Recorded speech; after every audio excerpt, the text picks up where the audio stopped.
100 மூலிகைகளால் உருவாகி பல்லக்கில் கொண்டு வரப்பட்டு வெள்ளை துணியால் மூடி எடுத்து செல்லப்படும் ஆச்சரியம். இந்த கோயில் குழந்தை இல்லாதவங்களுக்கு எல்லாருக்கும் குழந்தை பாக்கியத்துக்காக நாங்கள் பிரசாதம் கொடுக்குறோம். 100 விதமான மூலிகை பிரசாதம் கொடுக்குறோம்.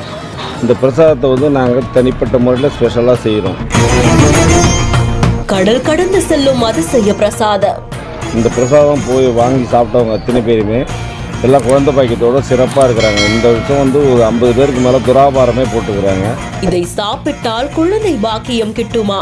நம்பிக்கையுடன் மண்டியிட்டு வாங்கி செல்லும் ஆயிரக்கணக்கானோர்.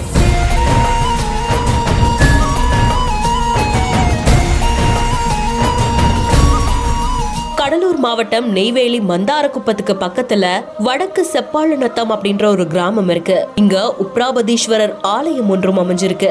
இந்த ஆலயத்துலதான் சிறுத்தொண்டை நாயனார் அமுது படையல் விழா அப்படின்ற ஒரு விழா ரொம்பவும் விமர்சையா கொண்டாடப்படுது.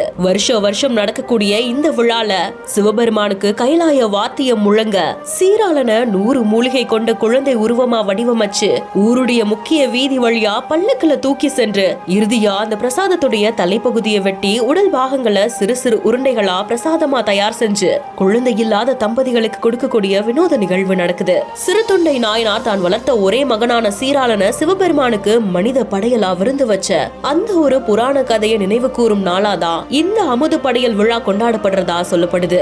இந்த பிரசாதத்தை வாங்கிக்கிறதுக்காக ஏராளமான பக்தர்கள் கோவிலுக்கு வருகை தராங்க. அது மட்டும் இல்லாம கடல் கடந்த பல நாடுகளுக்கும் அனுப்பி வைக்கப்படுறதா சொல்லப்படுது. செய்தி குறித்து உங்களுடைய கருத்துக்களை கமெண்ட் செக்ஷன்ல சொல்லுங்க. மேலும் செய்திகளுக்கு பிஹைண்ட் நோட்ஸ் ஃபாலோ பண்ணிக்கோங்க.